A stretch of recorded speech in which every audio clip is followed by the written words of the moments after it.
Welcome to the Whiskey Congress. Honest, open talk dedicated to speaking the truth to those who are open to hearing it. Black, white, right, left. Most importantly, honest, bold, and fueled by good whiskey. In Whiskey Veritas, we are Whiskey Congress. Join the evolution.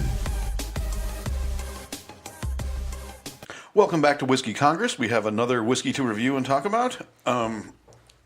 This is Big House Straight Bourbon Whiskey, 45%, so 90 proof.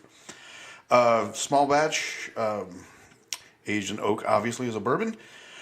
Where's it out of again? It's out of Kentucky, Louisville, right? Yep. I think it's all right. It's good, actually. I'll say before we got on the air, you described it as a souped up Jim Beam, and I think that's a. This is it's a rye heavy bourbon, and the flavor is good. It's not gonna blast you in the face with a lot of distinction, in my opinion. I guess it's weird, but some of there's almost like a chocolate flavor somewhere in the middle, and it's a little bit different, but there's some spices in there, and I think some of that is the rye, and that kind of leathery sort of, I guess, man candle taste to it. Okay. I guess if you had to make a candle that smells like a man, it'd be leather and sawdust and gunpowder, whatever. Right. It's got that feel to it a little bit, but it's not bad. It comes in at 45%, which is a 90 proof. So not bad. I give it 89. Okay, I was gonna give it an 88. So we're always within a point of each other. Usually, which is interesting. It is. What's the price point on this? About $25-$30, somewhere in that range. All right. So not a steal, but definitely not something I'm regretting. No, it does not win the Lusty Claw Award. Oh, well, no. I love how you react to that every time I say that name. It's so terrible. All right. Good, that bottle's hidden. Yeah, it's ridiculous. It's a great bottle. It's a great bottle, but I'm glad I can't see it from the vantage point. Good. All right, so before we get into anything new, we got to wrap up or at least continue with the saga of Jussie Smollett. Oh, Jussie. All right, so now the everything's unraveled, right? Oh, yeah. Anyone still clinging to he reported this honestly is delusional, and they're just a fan of the show. They've got a picture of the brothers at a hardware store buying ski masks and rope and gloves in really high definition. Right, that video was. That's an amazing camera. That really is an amazing camera in that Ace Hardware, wherever the hell it was, Chicago, right? Yeah, I'm just saying the store, but it just, I try not to jump to conclusions, right? But it didn't feel right to me from the beginning. As soon as I read the fact pattern on this, 2 a.m., he's coming from Subway. He had just flown in from someplace else. And, Jussie Smollett is not a guy that the average MAGA supporter, Trump supporter, is going to recognize, right? Like, how many people... Probably not an overlap between MAGA and Empire watchers. How many people that voted for Trump watch Empire? So there's that. And then, the idea that they're going to be able to, know him by name or character or whatever, and then that they're going to track his movements from the time he gets to the airport to do this premeditated attack, which it would need to be because, they've got a rope and bleach with them. Like, none of it made sense from the beginning. Now, a lot of conservative pundits and talking heads immediately jumped on it and didn't buy it and said, if it's true, it's terrible, but it sounds like bullshit. Now, a situation like this, I think it's not smart to come out on either side just to say I'm drawing a line in the sand so that I can say that I'm right once it's all said and done. Right. I think that you have to let these things play out to a degree because just weird shit happens, right? We've seen weird shit happens, but looking at the fact pattern, it felt funky from the beginning. And, my gut was right. And as it kind of started to unravel, you saw just how it just it didn't make sense. And it was really beginning to unravel. And then last night, or, when it all comes down, you're seeing video of the guys at the store. You're seeing, you're hearing, more and more stuff is leaking from the police. And he made it up. Not only did he make it up. Not only did he make it up, but I mean, he orchestrated it. Exactly. When I'm with you. When this first started coming down, the story didn't seem right. It just seemed a little too perfect from a victim standpoint of. Except and then for the guy part where you did want to talk about how brave he was. No, I talked about what he said on his interview, and that he said he fought back. Now, the fact that he made the whole fucking thing up hurts that narrative. Fine, but initially, again, it just didn't seem right. I was convinced it was going to be a situation where quote, he got into he hit me in my lip and I punched him right back. I don't believe that's a quote from me. That's a quote from Jussie. Okay, well, so if this was a thing where he wound up in a bad situation, got beat up, tried to spin a story, that would be bad. But this is levels worse. Mm-hmm. I mean, this is orchestrating an attack, and now it appears that the letter that was sent to him with the crushed up white powder that ended up being aspirin or something might have likely been done by him. Yep. And that opens up a whole new arena, right? That would have to be a federal offense. Mm-hmm. I mean, you're mailing a powder intended to look like anthrax or something like it. So, I mean, the trouble he's in now, if the feds choose to pursue this, could make life a whole lot worse for Mr. Smollett. A whole lot worse. Like club fed kind of stuff. Yep. And it's hard for me to feel sorry for him because, again, this wasn't a guy who panicked. Feel sorry for him? What do you mean hard? Why would you feel sorry for him at all? Anyone going to prison, I feel sorry for unless they. I mean, really... he brought this 100% on himself. Absolutely true. He brought this 100% on himself. This isn't an unjust system. No, it is not. That is oppressing him and holding him down. This is 100% orchestrated by him. Listen, this is not some poor kid that was, just trying to make a buck so he could feed his family or so he could buy a pair of pants. Right. I mean, this is a guy who was making $60,000 an episode 65, on Empire. Yeah. I mean, he was financially, he was fine. Obviously, you want to get as much money as you can. Sure. But to the lengths that he went, it's just completely unacceptable. Now, I'll argue, there's plenty of pundits out there who are conservative pundits that are being hypercritical of him. James Wood, Larry Elder, and I mean they are relentless. Just every tweet coming from them is about Jussie Smollett and how it was a hoax, and it's just this hurts the credibility of other victims. Like, we can pause that conversation. Okay. I mean, like, just this whole thing that this is going to hurt the credibility of other victims. It's not good, but let's just be honest. I think the next time a black gay actor who's on a hit series but not making as much money as he wants cries wolf, we'll be suspicious. Well, I mean, I just think. I'm sorry. I think true, but I mean, I think in reality, for a lot of victims of these actual victims of actual hate crimes, especially when they're black, and especially when you add on the layer of LGBTQ, there's usually some suspicion or there's not a ton of believability. A lot of people don't trust them, right? A lot of people don't trust that it actually happened. A lot of people feel that they're being dramatic, that it didn't happen, that they're looking for attention. This particular instance, it caught he's a celebrity, and it caught the eye of other celebrities. It caught the eye of politicians. Kamala Harris, she just flat out pretended like she didn't even know what people were talking about. She put out a tweet that said, "Oh, this is a modern day lynching," and then people like, well, he's, obviously, I mean, this is not going the way he thought it was. What do you think of it now? And what do you take back your tweet? She's like, "What tweet?" She just flat out is just like denying the tweet. So, Good thing there's no electronic record of that, Kamala. Yeah, I mean, I don't know. I wouldn't. Does this hurt the credibility of future victims? I don't know how much credibility people give them to begin with. I think that he kind of stood out because of his B-level fame. And the fact that he's been pretty outspoken against Trump and everything else. But, I mean, there's a lot of victims out there, gay and black, of actual hate crimes who, one, don't report because they don't believe that they'll be believed, or do report and nothing happens with it because they're not believed.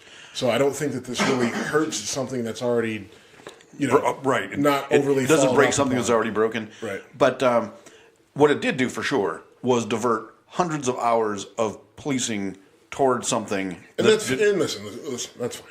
I mean, but let's be honest. It's not the first time we've seen somebody cry wolf. Oh no. Right? So, I mean, it's not. And I mean, I think you have the girl in New Jersey. That you have the two kids. I think they were at Sacred Heart where she accused them of rape. The kids got kicked out of school, and she ended up going to jail for a year. There was a girl down in Texas who accused two men of kidnapping her and dragging her out to the woods and raping her for 3 days. Then she pops up in a church and has this whole story, and that whole thing falls apart. This is not new. This is not uncommon. I don't think that there should be a punishment any greater for him. Now, once you lay on the federal layer with the mail and everything else, that gets a little bit different. But I'm not going to call for this guy to get, the book thrown at him anymore. Like, listen, the girl who cried rape, who got the two kids kicked out of school, who have to deal with this for the rest of their lives, even though that they weren't guilty. Her punishment, she had to go to jail for a year. Jussie Smollett, go to jail for a year. The girl down in Texas, hers was a little bit worse. I think she got like a 3-year sentence. She'll probably serve a year and a half. You get him somewhere between a year or a year and a half or something along those lines, then I'm okay with it. Like my prediction is he will plead out to something that involves no jail time. He'll pay a huge ass fine, and then community service and probation. My guess is that they will not. I mean, I'm not saying what you're saying is wrong. I actually completely agree with what you're saying. My prediction of what will happen is that I just can't. I can't believe that his lawyers won't be able to get him a better deal than. Yeah, I mean, and they probably will. I mean, but if you're asking me what should happen to him, should happen jail for a year. I'm fine with that.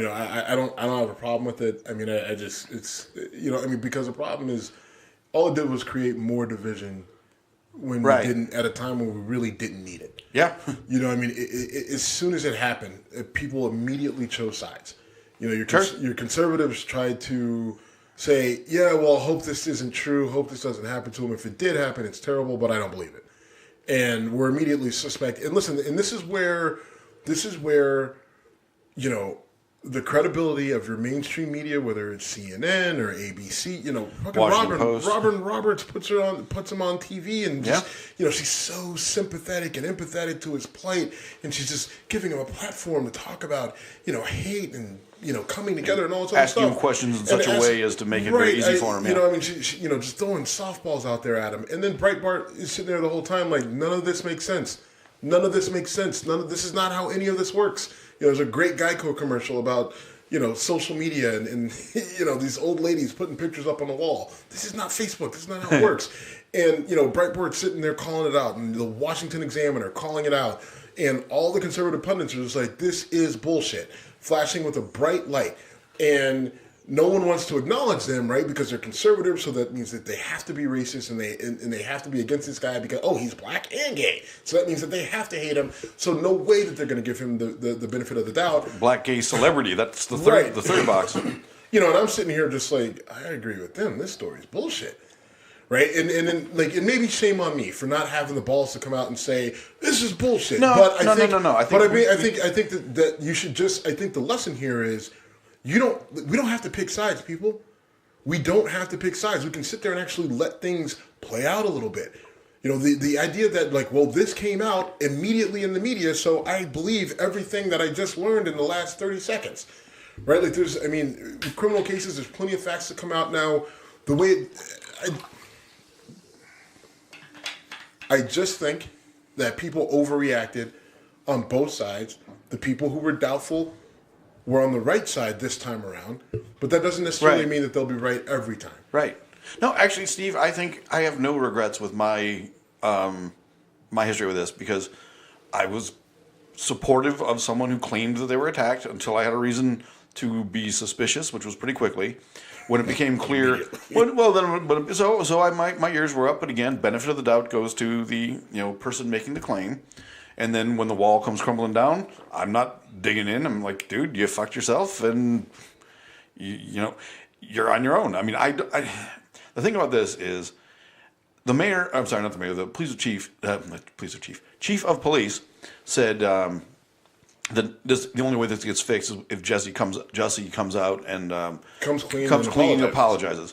I don't see that happening. No. But I mean, he's going to double down on it and talk about justice and mistreatment and blah, blah, blah. And that's probably the one way he's going to get fucked and end up in prison if he won't back off. I mean, and it's a friend of mine texts me, a friend of mine from Youngstown, and he is a avid resistor.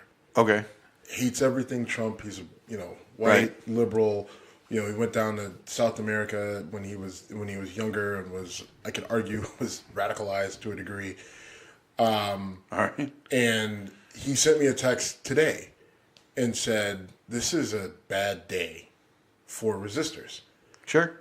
And I replied to him and I said, "Well, the good news is a bad week." Well, I said the good news is that it's not true. Like, I mean, it would be even worse if this actually happened. If that the hate and the anger and the animosity was so bad that those who support Trump were so blatant that they would actually do this on this level, right? So the reality is, like, actually it sucks, but it's just a reminder that we can't be as obsessed with our political ideologies as people are, right? If you're going to sit there and you're going to dig in, right, and you're going to say, well, I'm a man of principle and I believe this, blah, blah, blah, like, you're not helping anything by digging in as far as you are, right? Like, this country was built on compromise, right? And a lot of that compromise didn't favor people who look like me. I was going to say, but 3/5 of the people. Right. It's just like, well, we're not going to, but the point is, like, the country was built on compromise, so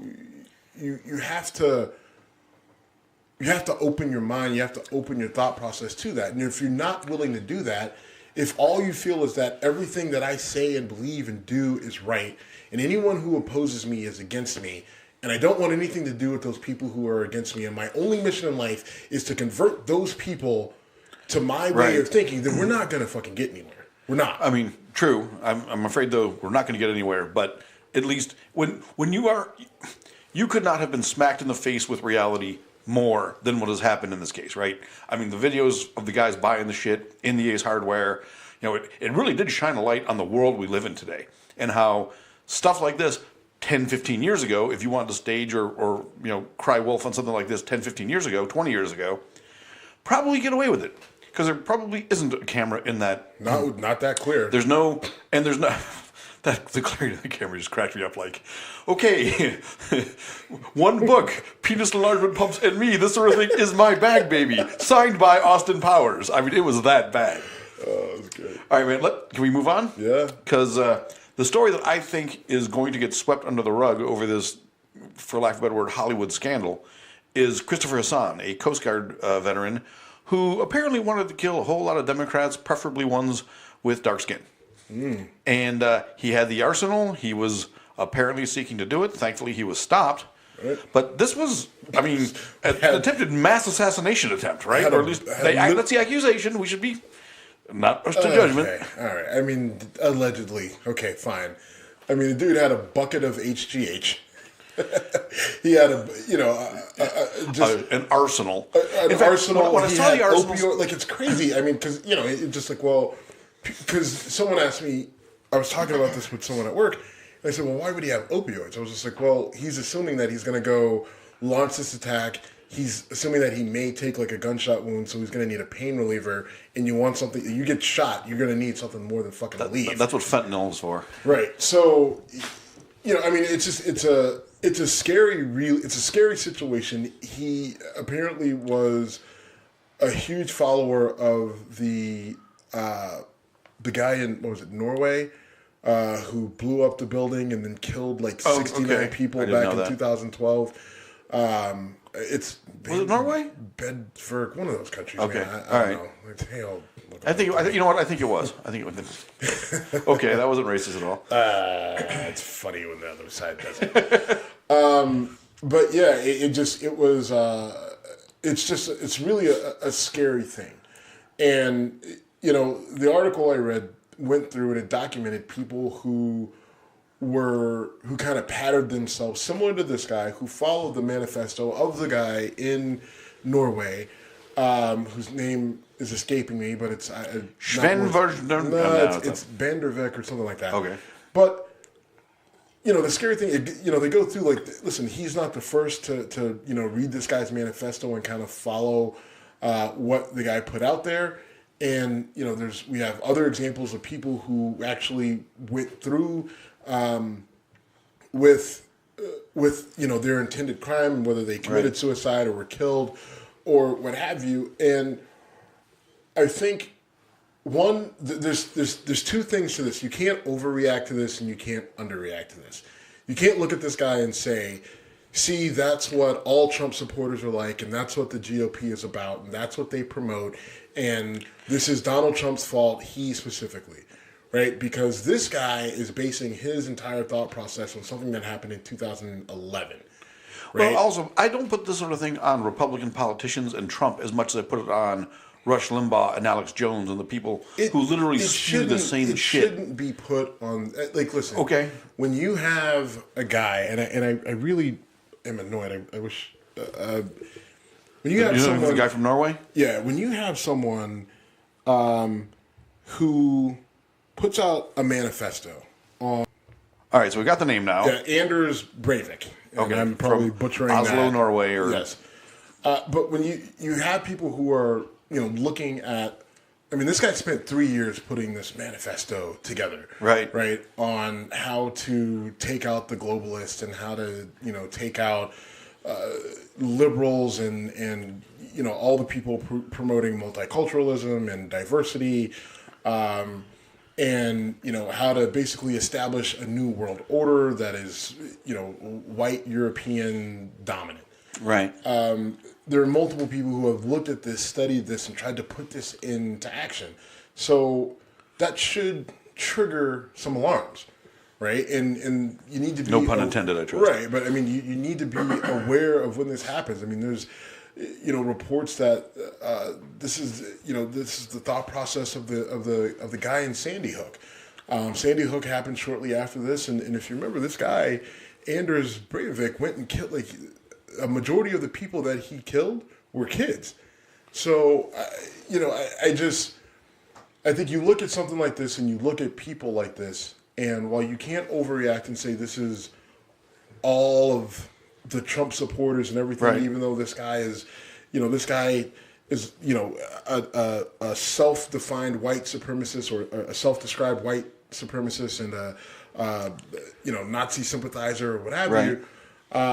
You can't paint with a broad brush, and so you can't overreact and look at every white person who supports Trump as the next homegrown terrorist. Right. But at the same time, you can't ignore it either, and you have to say this sentiment is there. It's there and it exists, and we have to be aware of it. So I think you can't overreact to it either way, And I think we all have to kind of step back a little bit and say, what is happening around us? Who are the people around us? Are they saying things that should make us, weary or that we should keep an eye out on them? Because every time this happens, all the neighbors are like, that's amazing. I can't believe that happened. He was such a nice guy, right? And you have to wonder, and maybe they were. Maybe they kept all this stuff. Not always. Like the asshole that shot up Parkland.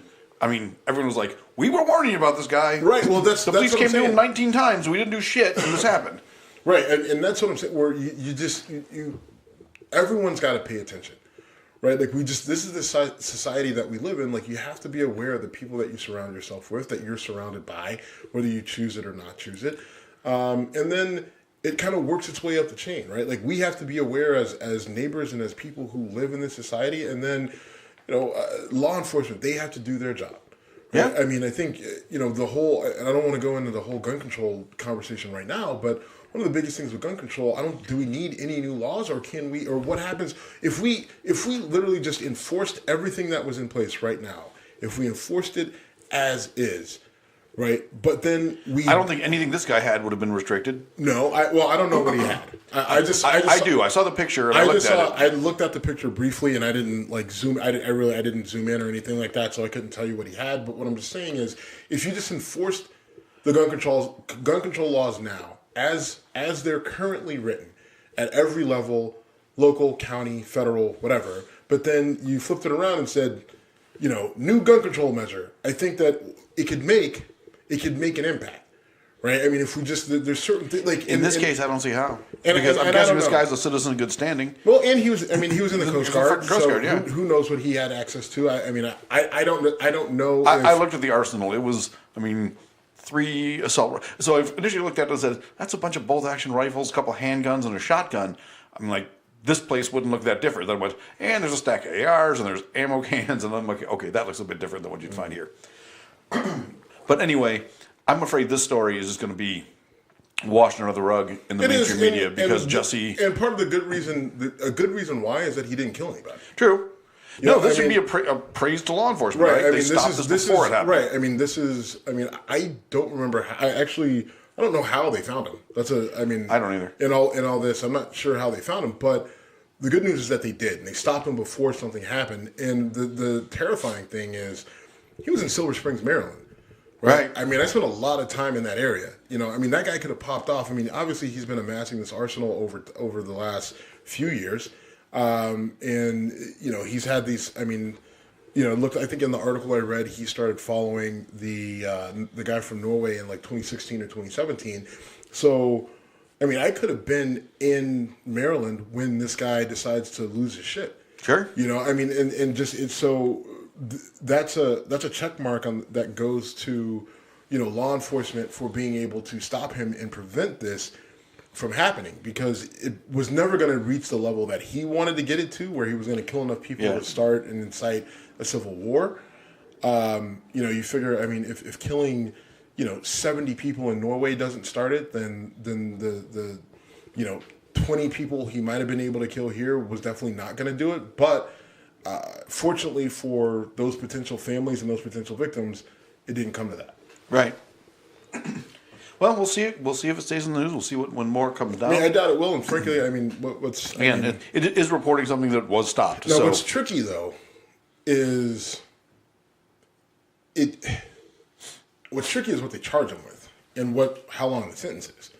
Because I don't think that there's anything there that says you have to be in jail for life. He had a lot of illegal drugs, but it's it's human growth hormone, and I forget what the thing that may actually pin him down the most is the opioids he had, right? Because they were non-prescription, but that might be the thing that is the biggest thing. We don't mind this whole amassing an arsenal and threatening to kill multiple U.S. politicians, but can't have that stuff, right? And I don't know.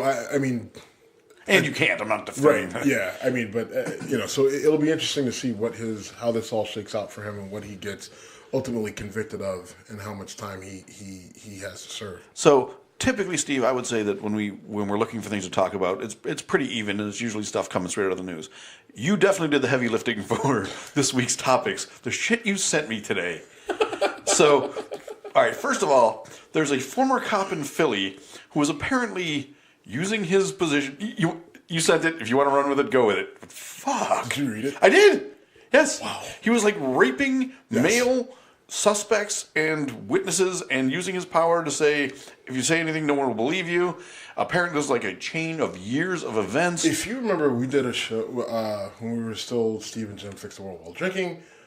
We did a show about a police officer in Oklahoma. I think his last name was That's right. Yeah. Who was raping prostitutes and other women that he arrested. Yes.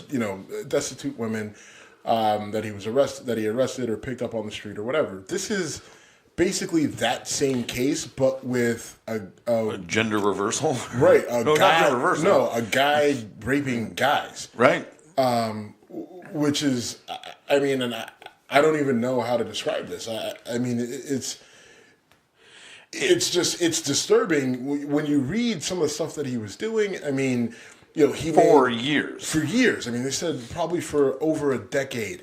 Everything from, he made he made a suspect masturbate in front of him, and then he gave him a cigarette. He, But enough about Louis C.K.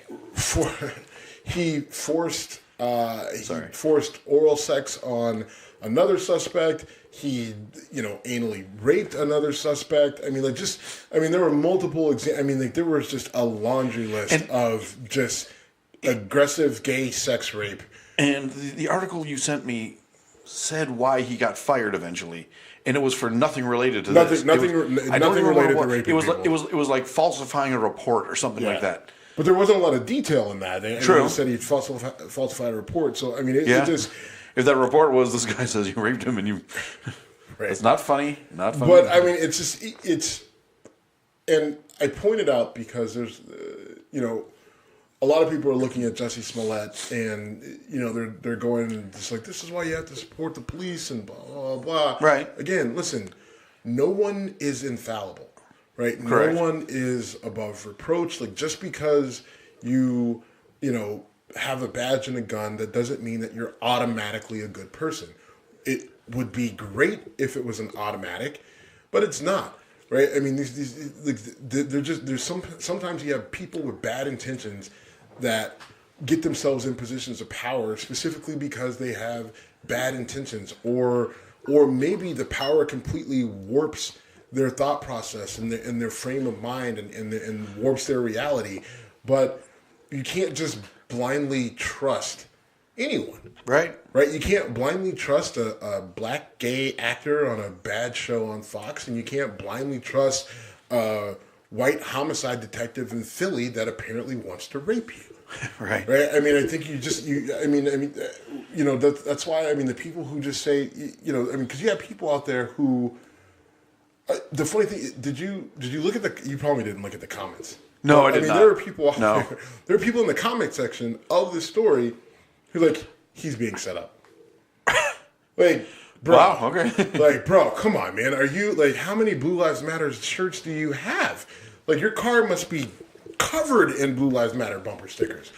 I'm glad I didn't go down the rabbit hole on that one. Yeah, you don't want to. It took you to a dark place. But I think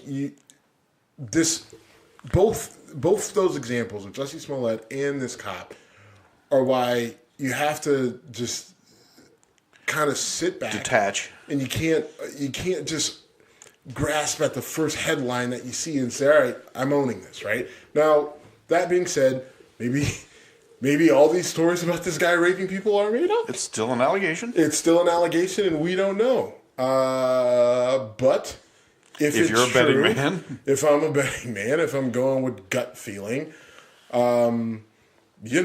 this guy maybe spent some time at the R. Kelly camp on how to get a date. I don't know. Well, normally this would be the most fucked up story you would send me in a day. However, not to be outdone by yourself. So the mayor of Port Richey, Florida, Dale Massad, was dealing drugs and shot at a SWAT team.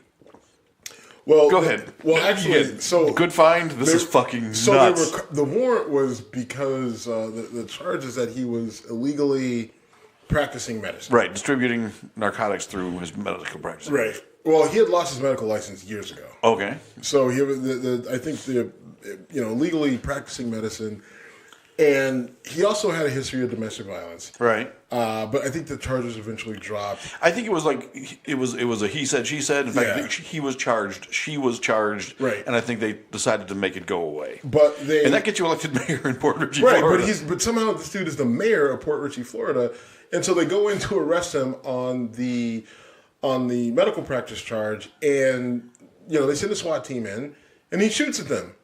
Right? And, now, the amazing thing is that somehow he makes it out alive. Right. And, the remarkable thing is that this guy makes it out alive. You just shot at a SWAT team. So I guess, but it's Port Richey, so... It's the mayor. It's the mayor. I don't know. Maybe Port Richey doesn't have the best SWAT team. Apparently they don't. Maybe they don't have a sniper, or I don't know. Maybe they had to call the mayor's permission to shoot. Can we shoot back? No. Can we shoot back? Bang. Right, he's answering the phone, and it's it's loud where you are. Phone in one hand, Glock in the other. Right. I just, this...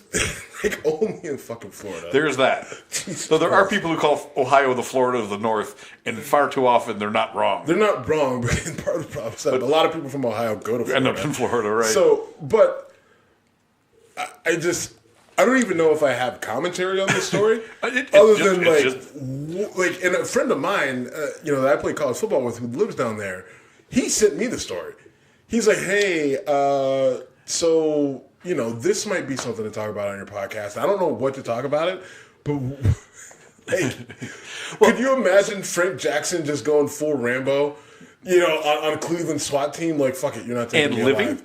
Right, but the funny thing in this, right, and living, but the funny thing in the story is that the guy, there was some sort of reference of the guy saying he didn't want to go back to jail, so that means he's been to jail, right? He was arrested for domestic violence. I mean, he didn't go to prison, he wasn't convicted, but he probably spent a couple nights in jail.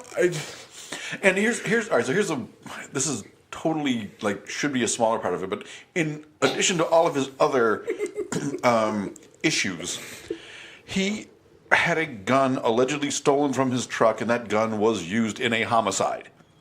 Now, I don't know shit. Maybe that's a true story. Truthfully, when you steal a gun, you're doing it because you don't steal a gun and go goose hunting. You steal a gun to do bad shit with. So maybe it's true. But man, this guy has a checkered past.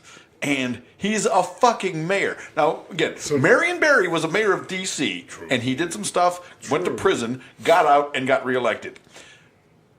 This guy just vaulted Marion Barry. Great that it's D.C. versus Port Richey, but still, this guy smoked. This gives me an idea that maybe I can move to Florida and be a mayor of a city. You know what? You can be governor. I consistently say I'll never run for politics just because too many skeletons in my closet, but I feel like your skeletons are adorable, Steve.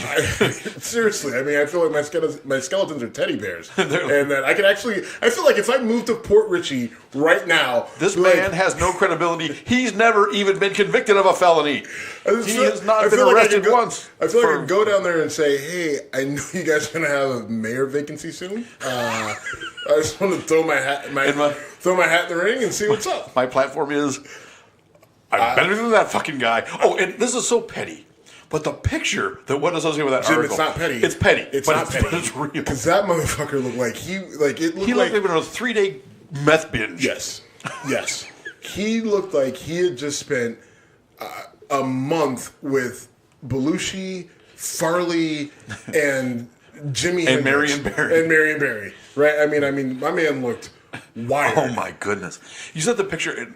I hate to say this. So I wonder, was that his picture from this week, or was that his picture from the last time he was arrested? If you could ever get that, I hate to say this. Or is that his picture? Is that the picture on the website for him being the mayor? That's his poster, his campaign poster. Vote for me, or I'll snort meth off your dog and kill you. Honestly, oh God. All right. So good news, listeners. That is the most fucked up story of the day. It's hard to be a gangster, man. Damn, it feels good to be a gangster. All right. So other thing you sent me though, and this is something I really want to talk to you about, is people coming after my girl AOC, Alexandria Ocasio-Cortez, over the apartment she chose in D.C. Mm-hmm. Now, we didn't talk about this last week, and I wish we had. That she said some really dumb shit related to Amazon pulling out of their deal in New York. She talked about how we'll spend this money another way, and people on the right are crushing her, saying it's money you're not going to get. Yeah. So, and that's one of those things where I might not agree with Rush Limbaugh on a lot of things, but he's right about that. So, do you listen to Rush Limbaugh? Sometimes. Oh my God, I wouldn't even know where to find him. He's all over YouTube, and where did I listen to him? Just the other day, I was listening to him for a little. Oh no, actually, I saw an interview with him. The last time I listened to his radio show was probably 2009. You know what? The last time I saw him was actually Sunday, but he was a guest on Chris Wallace's show. Okay. And anyway, little side. Yeah. And not a consistent thing, but I try to spread around where I hear things from.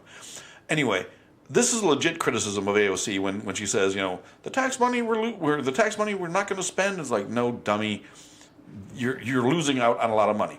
Now that doesn't mean that the greater point isn't a fair one, because Amazon coming in and bringing in $25,000, $15 an hour jobs in New York, no one can live in New York for $15 an hour in that part of New York. So there might have been flaws with the whole concept. And, I mean, a lot of people were going to be coming from outside New York to fill those jobs, even though they said that they were going to be in New York. And it was going to create a housing crisis because where the fuck are those people going to live? And New York already has a terrible housing crisis. And the only reason I know that is because I work in fucking housing. So. Right. And furthermore, she is a freshman congresswoman. She had no actual... She spoke her mind and did it badly. But she had actually no influence. I mean, this is a state-level thing, and she didn't do it. Having said that, she said some dumb shit, and she's getting run through the ringer. Right, which happens... She does this... on a, she does it it was becoming a consistent basis. She's a target, and she's giving ammo to those who want to shoot at her. She feeds into it, and that's been my issue with her all along. Right. That I'll give her credit that she's young. I'll give her credit that she doesn't know the process, and that's good. I think that's good that we have someone that's not a career politician that is energetic and inspired, charismatic. But the issue with her is that she understands, like the funny thing about her is that she's not doing anything different than Donald Trump, right? She's actually taking his method of madness and actually doing the same thing, right? Like, I mean, it's his model, you know. It's spun the other direction. But the problem is that if you're a supporter of hers, she misses on the facts a lot. Now, there have been times where Donald Trump has missed on the facts multiple times, and it hasn't hurt him, but it's actually not hurting her. Like, I mean, she's able to spin it and all those other things, and so she's kind of taking that model, and it's driving conservatives insane.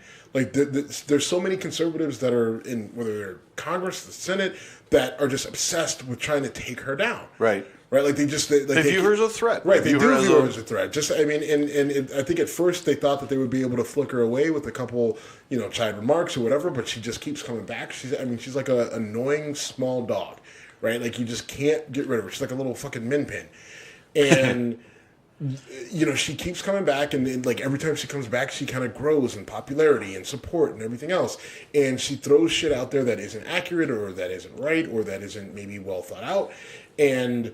And then they jump all over her, and then she comes back and says, okay, but my broader point is this. And then, just like, yeah, you're right. And then so, the support for her continues to grow. But I've had my criticisms of her. I try not to be too hypercritical of every little thing that she does. And I'm glad that you are at least willing to say that she said something dumb. Because, dumb, yeah. Listen, a lot of her supporters won't even acknowledge when she says something wrong. Right? She can flat out say things that are not accurate, not true, or wrong, or just completely just whatever. And there's she can't be wrong, right? Like, you're just saying she's wrong because she's a brown woman, right? I mean, like, and so the fact that you're willing to at least acknowledge that she said something wrong. Cut me a bit of slack. I've not been a flag waver for her. I've supported her to a degree, but I'm not all in on her. Okay. All right. Okay. I mean, I criticized her once, and you lost your shit on me. Okay. Well, I chose those words very badly. But that being said, she's being criticized because she got an apartment in Washington, D.C. Right. A fancy one. Okay, let's just, first of all, every apartment, listen, this is in it, I know I'm very intimate with this particular thing. Sure. My job, right, before I had my current job, was building apartments in Washington, D.C., Baltimore, the Maryland area, Virginia, everywhere. Right, everywhere in that Baltimore, D.C., Virginia, that area. So we got to drink together a few times because of your job and my job, both putting us in Frederick. It was actually pretty cool. But that's what I did. I actually went there and I said, hey, I want to buy your land and I want to build a building here that people are going to live in. Right. Right, and then I did it. And primarily it was for affordable housing with a few non-affordable, market rate apartment buildings as well. So I'm very, very knowledgeable of what the living conditions are and what the housing situation is in that area. I'm knowledgeable because I had to be. I literally paid thousands of dollars for market studies to be done to figure out what they were. Okay. So people are criticizing her because of where she's living. Where's she living? Well, she's living in the Navy Yard. Okay, well, where's the Navy Yard? The Navy Yard is a 15-minute walk away from where her office is. Right. Right, and where all your little fancy Washington, D.C. buildings are. right? Like, so she's living in proximity to where where she will be and where she is currently working. In a city with horrific traffic. Right, in a city where there's terrible traffic, where it's pointless to drive. If you don't have to, don't do it. Right. Absolutely. You know, I mean, and yet so many people do. And if you do, I mean, if it's a situation where you can't walk or you're not going to bike, get on the metro. Right. Like, I mean, their public transportation is better than a lot of places. So there's ways to get from point A to point B. But she's living close to where her office is going to be, and people are killing her because they're saying, well, the place where she's living is really expensive.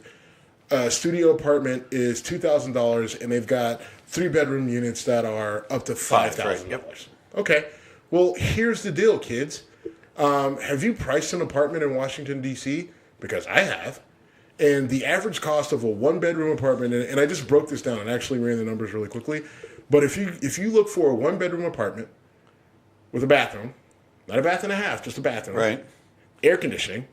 Which you need there. And I'm just saying basic things that, you know, 1 bathroom, 1 bedroom, air conditioning, and controlled entrance, right? Controlled access. And I'm saying that because she's a fucking congresswoman. Right. Right? The average for that place is $2,500. That does not shock me at all. Right? I mean, so let's just think about that. Right, so chances are that's about what she's probably living in is a 1-bedroom. Now maybe she splurged for 2 because she wants an office, right? So if she wants a 2-bedroom, then obviously that goes up from there. But I'm saying just a 1-bedroom with a bathroom, air conditioning, and controlled access, then it's going to run you $2,300 to $2,500 a month. Right. That's East Coast living, baby. That's pretty much the standard across DC. Right, and you can go further out. Can you find cheaper? Maybe. You have to reach a distance though. You got to reach a distance. Now, mind you, listen. There are people who told me when I worked in Maryland that there's some consideration of considering Frederick, Maryland, as a suburb of Washington D.C.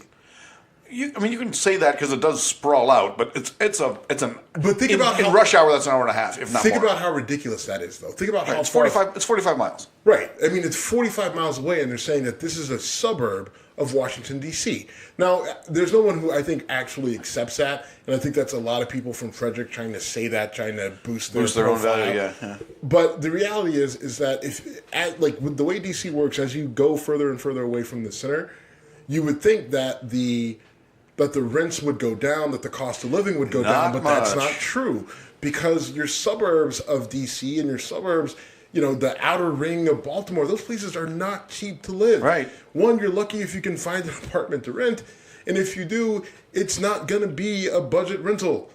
Right? I mean, it's just not. So this idea that she was going to live in a $700 a month studio apartment, like that place doesn't exist. Right, and this idea that and the fact that she's not living in a destitute place you're for the poor. Why are you for the poor? There's people that are criticizing her, saying why isn't she living in a mixed use building that has access for affordable housing? Well, one, we don't know that she doesn't. People are saying that she doesn't. I don't know for a fact. I don't know the development that she's living in, and I don't know if that development actually has, if they accept low income housing or not. And people are saying that it doesn't, but I don't trust the media on this, on the people who are reporting back, because they wouldn't know the first way to figure that out. Who cares? Well, it matters because she stood on a platform like you have to have affordable housing, and if you're going to put in these luxury apartments, those luxury apartments should have affordable housing. People should, lower income people should have access to that housing. Okay, fine. And they're saying, well, she's living in this place and it doesn't have access, so she's a hypocrite. And my thing is, listen, she is a person who, whether you like it or not, she's a congressman. She's got a job to do. She needs a fucking place to live. Right? And a lot of your places where there is mixed use, a lot of times you don't know that it's mixed use, especially when you get into the heart of DC. And there's plenty of it there. And the reason is because when you do the mixed use and you do the low income housing, and you add that affordable component, it's guaranteed money for the developer, for the building owner. right? Like, so there's plenty of places in DC that actually have that Section 8 component, and you would never guess and you would never know that they have that Section 8 component unless you ask the question or you know how to actually go out and find that information. Right. So you can look at a building and just like, oh, well, on the 18th floor, they've got infinity pools and they've got all these amenities, so there's no way that they have Section 8. You don't know that unless you actually dig in to figure that out. And it also, again, it doesn't matter because you don't know if there's any place that has mixed use that actually has any availability. Like trying to find an open apartment in Washington, D.C. is not something that where you just walk up to any building. A friend of mine just went through that last year and it was miserable for her. Right. I mean, you have to look long and hard to find a place. And sometimes you may not find a place that's under $3,000 a month to rent. I mean, that's just the reality of the situation. And her salary as a U.S. Congresswoman is $174,000 a year. So she's not going to be making 14 grand a month. Right, like she can't go live in public housing. People, she makes. Like, and why would you? Listen, after taxes, she probably makes $4,500 a month, if not more. Oh no, it's like $9,000. Oh, it's like $9,000 a month. I did the math, so it's like 14 a year. Sorry, 40,000 a month is her salary. So you knock out points. 65% of that is roughly $9,500 a month. What? No. Yes. Dude, she makes $174 a year. Yeah. Which is about $14,000 a month. 12 months in a year. Okay. So $14,000 a month. If you do the 35% of her taxes, it's around $9,000 a month. Mm-hmm. $9,000 a month in salary. Yes. Okay. Yes. Sorry. Yes. I was thinking I was going $4,500 to pay. Oh, okay. Thinking she gets paid every 2 weeks. Okay. Then so $4,500 to pay, $9,000 a month. $9,000 a month. So if you're putting 3 of that into where you live in a place like DC, and you're avoiding needing a car and you're avoiding needing a parking space because those are 2 separate payments. Even if you're not, you can afford it. You don't need to live in a destitute place to care about people. And I'm not sure. Money. Who knows if she even has a car in DC? I wouldn't. No. And if I could live 15 minutes from there, part of me thinks that she doesn't because that's why she's probably living in the Navy Yard. Right. I mean, look, there's a great bar in the Navy Yard that I love. Okay. And sidebar. Yeah. That's cool. What's it called? Or do you want to say? I won't say. All right. It's a dump. Okay. It's one of the few. You and I do share a fondness for dive bars. That is how we met. It is a dump of dumps, especially for DC because everything in DC is so fucking fancy now. Is highfalutin. Used to be such a. So right. I lived in DC I lived in Rockville, Maryland, but I was in that area in 1989, right after I graduated from high school, and I went back there 2 years ago when I was on that project. You did crack with Mary. I did not, but that was going on when I was there. That was going. I know that was going on, and the Douglas Wilder, and whoever the guy he beat, mayoral race in Virginia was going on. So I was there for the 3-month window I was there. I saw some shit, and I still love Marion Barry's defense. Mr. Mayor, we have you on video. We believe you were doing crack with a prostitute. Is this true? I was drinking so much in those days, I really can't tell you. That is great. That beats, it depends on what the definition of is. It was like, yeah, I was fucking hammered. How many times have I used that excuse on this show? And one person who can't use that excuse is, what's the name of this girl from Alabama that joined ISIS? I fucking forgot to write her name down. Oh, but actually, I have it right here. And so, my thing with her is pretty simple. Okay. I thought we were going to butt heads on the AOC thing. We ended up being on the same page. No. Hoda Muthana. Okay. Muthana, whatever. Left the United States at age 20. Was a college student in Alabama. Says she's going off to a college thing. Gets a flight to Turkey, I believe, and finds her way to Syria. And then she joins ISIS, or marries a guy from ISIS and becomes And so now she has allegedly changed her mind, decided that ISIS is bad. She just wants to come home, and alerted, I don't know, her family or somebody in the United States knows she wants to come back. And President Trump has told Pompeo.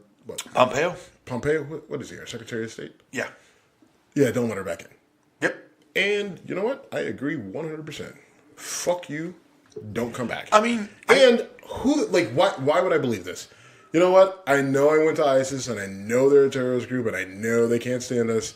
But I know I said a bunch of stuff about. Right. I promise you, I haven't been radicalized. I promise you, I'm not going to strap a bomb to my chest and blow up my kid's school with my kid in the name of Allah. So just let me come back, and everything will be cool. No, bitch. No. You stay your ass right where you're at. Go fuck all the way off. Goodbye. Well, my thought is you can come back if you want, but you're going to jail for a long fucking time. Nah, I mean, I'm not even wasting time putting you in jail. Just stay over there. Stay over there. I have no problem with that. Matter of fact, I need you to stay at longitude 1.3769, latitude here, and go ahead, send in the drone strike. Please hold your iPhone up so we get good reception. Yep, and then we're going to go ahead and send in a drone strike, and problem resolved. We don't even have to worry about you or your kid coming back. Fuck that. I'm with you. I don't know if I'd go so far as drone strike, I would, but I'm not fighting you. What's that? I said I would, but I'm a dick. There's certain things that you can get away with and call a practical joke. Joining ISIS ain't one of them. I mean, a lot of people say, well, can't you tell when someone's kidding? If it were Obama, he'd let her back because of Bo Bergdahl. What? And I would say, the difference with Bo Bergdahl is he abandoned his post allegedly because he wanted to go to another post to report an issue with the chain of command. So I followed that story on the Serial podcast, and then he gets kidnapped or taken hostage, right? And for 5 years, and they didn't kill him. And then Obama does a switch, sends back 3 Al Qaeda or whatever operatives, and then we get Bo Bergdahl back, and then he 3 Guantanamo prisoners. What their role was, we don't really know. And then Bergdahl gets court-martialed and the whole thing, and I think he may still be fighting his court battle. His honorable or dishonorable discharge. He may still be fighting that, but which I don't know how. The story is much more complicated when you listen to his interviews and listen, whatever. It's fine. He's not the center of this conversation, but that story is different than what this is. This woman left this country, went there, and she went there with the intent to do what she did. Right. She went there with the intent. Now, some people she spent a lot of money and effort to get there. Right. Some people are saying that he was working with Al Qaeda or whoever the whole time. I don't know that. At least with his story, it sounds shitty. It's another one where the smell test, it just doesn't make sense. I'm going to leave my post and I'm just going to walk by myself, however many miles to another post in, where was he, Afghanistan? Yeah. And I'm going to just walk through enemy territory and should be good. When I get to the other post, I'm going to give them all this information. That sounds like... I'll just direct people to season 2 of Serial if you want to hear more about it. I won't reiterate it. And again, I'm not fully pro Bergdahl. I'm just saying I learned a lot listening to those interviews and interviews of people. But I'm saying it's a different scenario. It's not apples to apples. Absolutely. It's a different scenario. Leaving Alabama, which I can understand that part, but leave Alabama and go someplace that doesn't suck. God. Yeah, I said it. Alabama's not a nice place. I've only been there a couple times, and I'm not upset about that. I have a few friends from there, and they I love Alabama. I'm like, okay, you love it all you want. The only way you could get me to Alabama is if I was in Tuscaloosa. Say head coach of the Alabama Crimson Tide. Right. Or athletic director. You'd probably rather be an athletic director than a head coach. I would much rather be an athletic director. You don't have the pressure of the winning and the losing, and you make a shit ton of money, and you get to tell the NCAA that we're going to do this, we're going to do that, and we're going to take money from kids or whatever. I don't want to totally diverge, but I don't know. That issue with Zion Williamson is under my skin. Okay, well, I want to go there because, as far as this lady from Alabama who wants to rejoin the United States, sorry. Yeah. Good luck. I just wanted to bring that up. I completely agree with Trump and Pompeo. This is one of the few things that liberals and conservatives seem to agree on. It's like, fuck off. Of here. Right. If you can, I had my liberal comic friends saying no on Facebook. I don't believe that she wants to come back. I believe that she's just been radicalized and they're trying to reintroduce her to the country. And I think that they somehow thought that if she appeal to the, I'm sorry, I made a mistake and I'm still a true American patriot, that somehow they can get her back in. Screw that. I don't care what happens to her. Yeah, I really don't care what happens to her. I actually hope horrible things happen to her. I do. I'm not there, but I'm certainly not shedding a tear if it does. Terrible. Terrible. All right, so you want to talk about Zion Williamson for a minute? Yeah, we're right at an hour, so we're good. So Zion Williamson, he is he's currently at Duke University. He's a freak of nature. He's 6'8", 280 pounds. He's like LeBron James, basically thick, younger athletic, brother. Right. He's super athletic. He can shoot. He can, he dunks everything. Like his field goal percentage is 68%. Because he's never shooting for more. No, but he does shoot from the outside. He does shoot. He's a more willing shooter than fucking Ben Simmons, right? And Ben Simmons is a really former good player, number one overall pick, right? But refuses to shoot the basketball. But I mean, the kid's a freak of nature. I mean, he's giant. And he's a talented guy. And last night he's playing for Duke at Duke at Cameron Indoor Arena. They're playing University of North Carolina. And if you don't know, University of North Carolina and Duke are separated by, I think, 15 miles? 20 miles? Yeah, somewhere around there. They call it Tobacco Road. North Carolina's a big tobacco state, blah, blah, blah. And it's a massive game. Barack Obama was there. And the ticket price for that game, because the arena is so small, was $2,300. If you wanted to buy a ticket last night to get into that game, you had to pay $2,300. And for a fact, we know people paid that price to get in to see that game, to watch this kid and a few other kids on that North Carolina or on the Duke team play. Right. First 30 seconds of the game, Zion gets the ball. He dribbles, he fakes left, goes right, and his shoe, which is a Nike shoe, the Paul George Nike whatever, it literally blows out. Yeah. Right? It just blows out and goes up his ankle. Right? The sole is just destroyed, and the shoe looks like an ankle brace. A third of the way up his leg, and he sprained his knee. He should be okay. The debate on all the sports talk show was, should he finish the season? Should he, shelf it? And, the debate about amateurism and everything else. And, those are things that we've talked about. One, if I'm him, I'm not finishing the year. I saw you put on Facebook, I'm calling Nick Bosa right now. Right, if I'm Zion, I said Zion Williamson is looking for Nick Bosa's phone number right now. Sorry to misquote you. No, it's fine.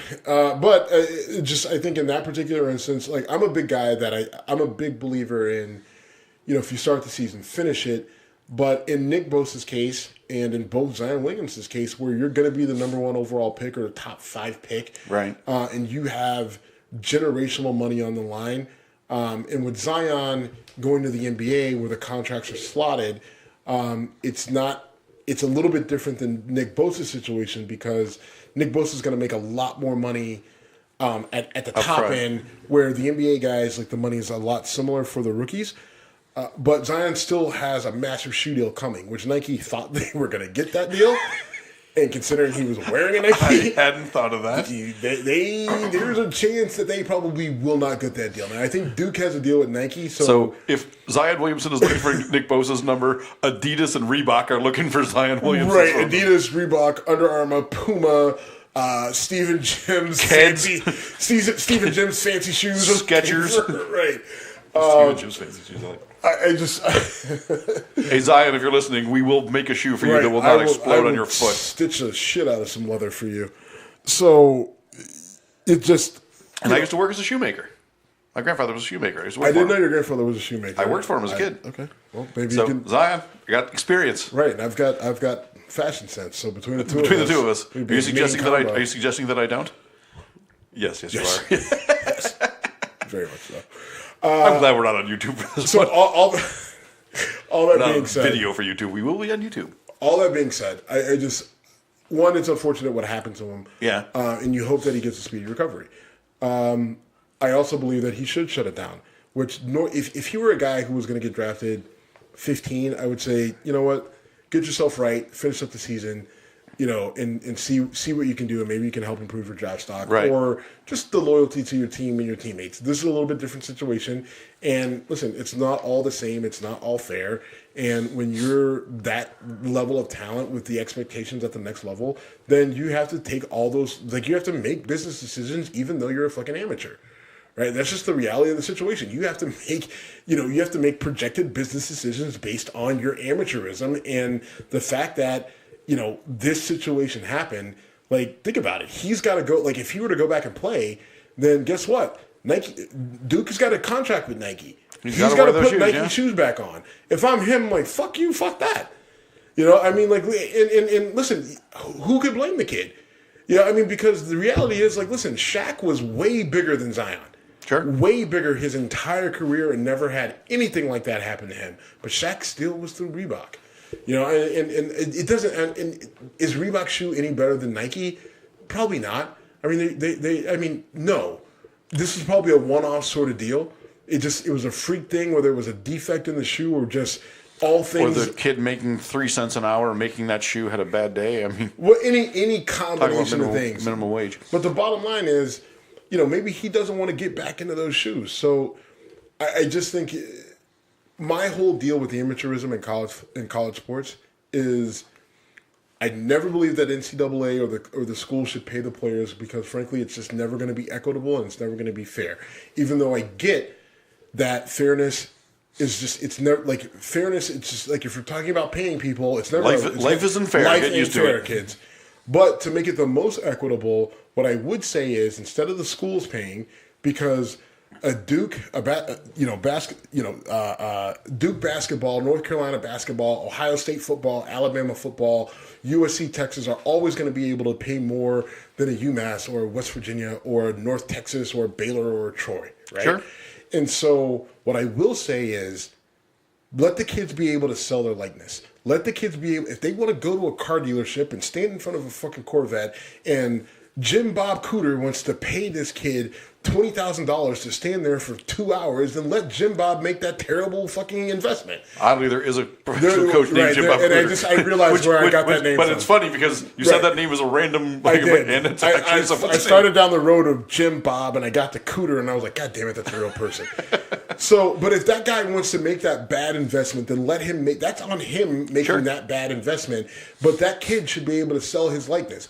Right? If that kid signs a jersey, that kid should be able to sign a jersey and someone says, here's $1,000 for that jersey. That kid should be able to take that money and do whatever the fuck he wants with it. Right? It's free market. It's capitalism. Like, we're all capitalists, right? Unless it involves college students. Right? And don't give me this shit about they get a free education. The fucking education to educate a kid costs the school nothing. Right? Let's just... And the value of the education they get is often not... they're way more true. about... Well, it doesn't look, matter. you were a legit student athlete. But there's a lot of student athletes that get shoved through the system. Your education is all based on you. Right? It's all... What you get in, what you get out is what you put in. Right? Robert Smith, who I know you're not a fan of, literally got punished by the school for studying.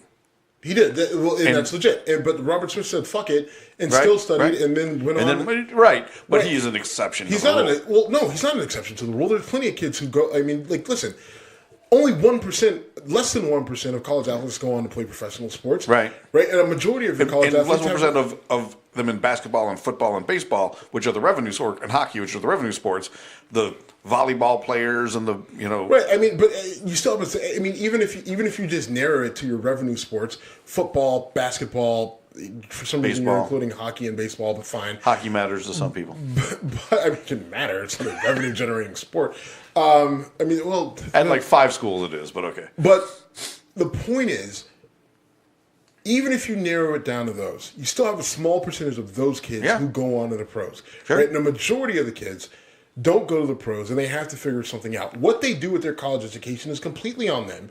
And the idea that, well, because they're athletes, that we're going to hold them to a different standard than the other kids who are going to school. How many kids go to school, don't play a sport, don't wake up before noon, don't go to any classes, they live off of pizza, they smoke weed, they graduate with a C average, and then they go on to work at fucking whatever bank or go into whatever sort of marketing or whatever, and they end up being perfectly fine and perfectly successful. Okay. Right? Don't give me this whole bullshit about, the value of their education. The value of education is what they put into it. And the cost of that education, right? The cost of that education is negligible, right? What's the cost of the education? Well, ultimately, it's what the school has to pay the teachers and what they have to pay to keep the lights on and everything else. Sure. Right? And your athletes make up a minuscule number of the people who go to the school.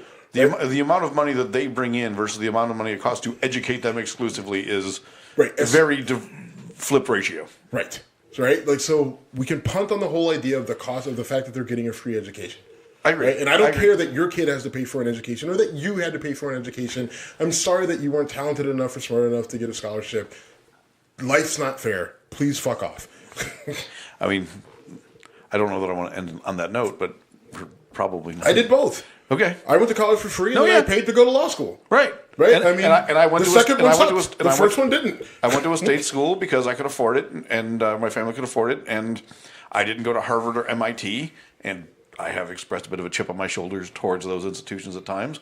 But here's the thing. But hey, and I've done just fine for myself, haven't I? You have, but you also didn't generate millions of dollars of anything. No one paid to see you do shit at school. True.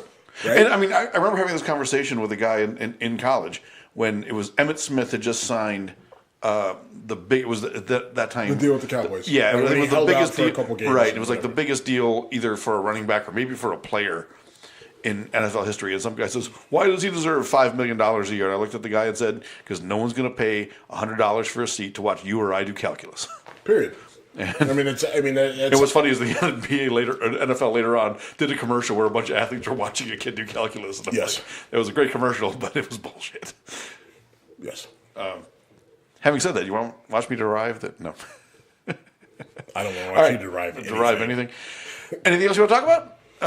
Decent whiskey, good conversation. Yeah, absolutely.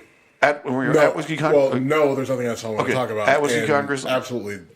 Whatever. Funny conversation, whatever. At Whiskey Congress on all social media. Finish him. Jim at whiskeycongress.com. Steve at whiskeycongress.com. If you want to email us. We've got some good numbers lately, so thank you very much. And thanks for listening. Thanks for listening. We're out of here.